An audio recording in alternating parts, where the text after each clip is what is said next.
चंद्र प्रभा जी हरियाणा से। राधे राधे महाराज जी। गुरुदेव भगवान, आपको हम जब इतनी सर्दी या गर्मी सहते हुए भी हम सब भक्तों को दर्शन देने के लिए आते देखते हैं तो मन कहता है कि आप एकांत में सुख से रहें, पर जब इतने श्रद्धालुओं को आपकी एक झलक पाने के लिए विकल देखते हैं तो मन कहता है कि आप सभी को नित्य दर्शन दें। तो महाराज जी, आपका सुख किसमें है? आप लोगों के सुख में हमारा सुख है। आप लोग सुखी रहें, आप लोग प्रसन्न रहें, आप लोग स्वस्थ रहें, हम सबको मुस्कुराते हुए धर्म में देखें, यही हमारा सुख है।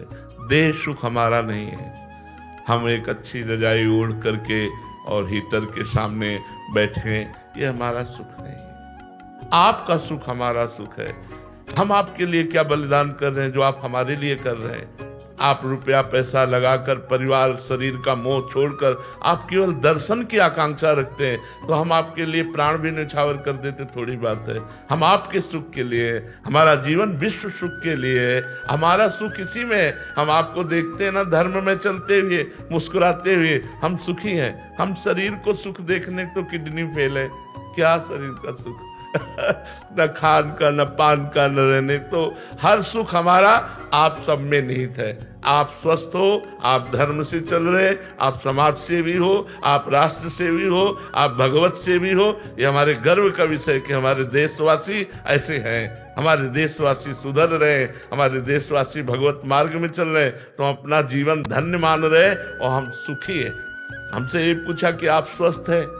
तुमका शरीर अस्वस्थ है लेकिन मन स्वस्थ है। मन स्वस्थ किस तरह से कि हमारी सेवा बन रही। देखो कितने लोग सर्दी में आए हुए हो, आप लोग कैसी सर्दी पड़ रही है, पैसा लगाकर कष्ट सहकर घंटों से बैठे हो 4 बातें सुनने के लिए, तो सबको सुख मिले, ये हमारी आकांक्षा। इसी में मैं सुखी हूं क्योंकि हमारे शरीर से सेवा बन रही है, समाज सेवा बन रही है। जगदीश सिन्हा जी। राधे राधे महाराज जी। महाराज जी, शास्त्रों का कोई ज्ञान नहीं है, भगवत प्राप्ति की उत्कंठा है, ऐसी कौन सी साधना, भाव या जीवन दृष्टि अपनाई जाए जिससे सुमिरन अखंड बना रहे, अहंकार, प्रमाद एवं पतन से रक्षा हो और ये जीवन स्वयं के साथ साथ समाज के भी कल्याणकारी सिद्ध हो सके? इसमें पहले जैसा खाओ अन्न वैसा बने मन, कहावत है ना। पहले भोजन सुधार करें। हमारा भोजन सात्विक होना चाहिए, कोई नशा नहीं होना चाहिए, अपवित्र नहीं होना चाहिए, और भोजन को भगवान को अर्पित करके पाएं।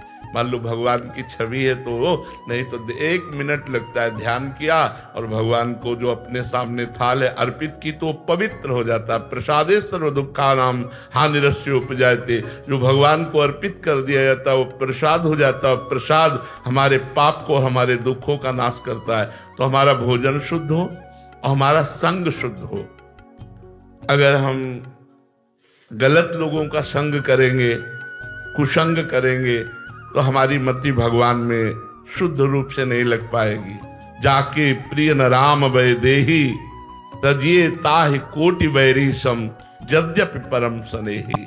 जो भगवान से प्रेम नहीं करते, गंदे आचरण करते हैं, ऐसे लोगों के बीच में न बैठे। कुसंग का त्याग, भोजन पवित्र, और श्रीमद् भागवत का 1 अध्याय चाहे पाठ कीजिए, रोज अर्थ सहित पाठ कीजिए, और संतों का सत्संग चाहे 10 मिनट सुनिए, जरूर सुनिए। तो सत्संग, श्रीमद् भागवत का स्वाध्याय, भोजन शुद्ध, तो नाम में रति होने लगेगी। और जितना नाम जपिए उससे पीछे मत हटिए, एक संख्या रखिए। जैसे आज हमने 10,000 जपा, तो अब जीवन में 10,000 के नीचे नहीं हो सकता, ऊपर ही चलेगा। ऐसा हठी स्वभाव बनाइए तो धीरे धीरे नाम में रुचि, और जहां नाम में रुचि हुई तो नाम आपको पकड़ लेगा। नाम फिर हृदय में अपने आप चलने लगता है, वो जीवन कृतकृत्य हो जाता है। आप नाम में लगिए, बस ये सुधार कर लीजिए। प्रकाश जी अहमदाबाद से। राधे राधे महाराज जी।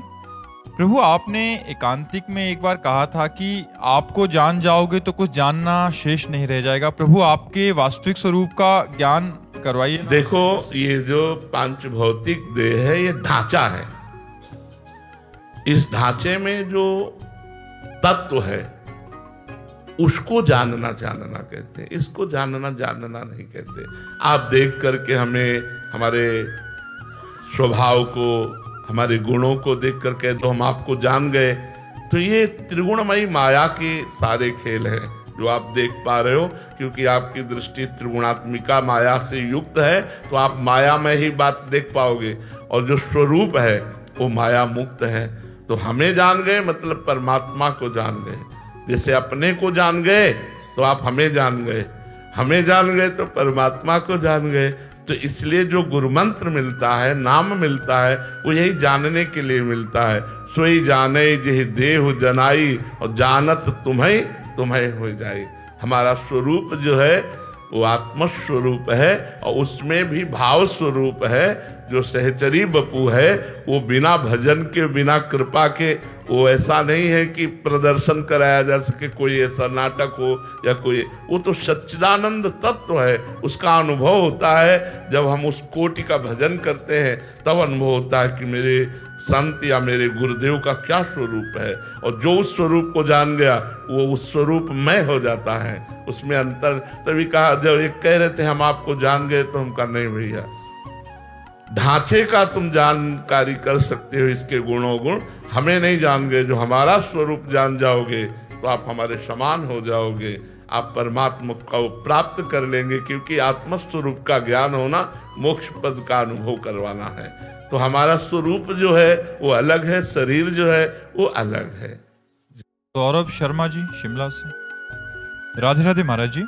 महाराज जी, मेरा स्वभाव ऐसा हो गया है कि मैं छोटी छोटी बातों पर क्रोधित हो जाता हूँ। क्रोध की अवस्था में अपने ही निकट जनों के प्रति कठोर और कभी कभी अपशब्द बोल देता हूँ, जिसका मुझे बाद में बहुत पश्चाताप होता है। हाँ, नाम जप ना होने के कारण से ही तो गंभीरता नहीं है। क्षणे रुष्टा क्षणे तुष्टा, रुष्टा तुष्टा क्षणे क्षणे, क्षण में रुष्ट हो जाना, क्षण में ये नहीं, गंभीरता लानी चाहिए। इसके लिए नाम जप करो, अच्छे से नाम जप करो। नाम जप आपको गंभीर कर देगा, धैर्यवान कर देगा, शीतल कर देगा। इसलिए नाम जप में लगो। भगवान का जो नाम आपको प्रिय हो, अधिक से अधिक नाम जप करो, और उस जप को भी भगवद अर्पणम मस्तु कर दो, कृष्णार्पणम मस्तु कर दो। तो भगवान की कृपा से आपके अंदर आध्यात्मिक धैर्य आएगा। तो धैर्यवान काम क्रोध पर विजय प्राप्त कर सकता है। जो धृतिवान है वही विषयों पर विजय प्राप्त कर सकता है। ये जो हमारे अंदर बहुत हल्कापन आ गया है, ये भजन की कमी के कारण आ गया है। हम भजन को बढ़ाएं, जिससे हम धैर्यवान गंभीर बने, कि बड़े से बड़ा अपराध कर देने पर भी हमें क्षमा करने की बात आवे, कि उसको क्षमा कर दे, उससे क्रोधित ना हो। ये आपके लिए है। बड़े से बड़ा अपराध कोई हमारे संग करे तो हम कोशिश करें कि उसे क्षमा कर दें, और भगवान से प्रार्थना करें कि इसकी बुद्धि शुद्ध कर दो, ये जो अपराध की प्रवृत्ति इससे निवृत्त हो जाए। ऐसा भाव रखना चाहिए। तो नाम जप करो, नाम जप बढ़ाओ। करते हो नाम जप? थोड़ा बहुत करता हूँ अभी। नहीं, और कीजिए। नाम काउंटर रखे हो है? कितना नंबर चलते हो महाराज जी? कभी थोड़ा 1000 भी हो जाते हैं, कभी कई दिन छूट। नहीं, इस पे हम सबसे प्रार्थना करते हैं कि आप माना 1000 जपते हो, लेकिन 1000 से फिर 900 नहीं होना चाहिए। एक नियम बना लो कि अगर 1000 हम रोज जपते हैं तो 1024 घंटे में जपेंगे। अब हम 1000 के ऊपर भले निकल जाएं, नीचे नहीं आएंगे हम। तो ऐसा नियम लो, ठीक है? आज से आप नियम ले लो ऐसा कि हाँ, प्रभु जी बल प्रदान करें।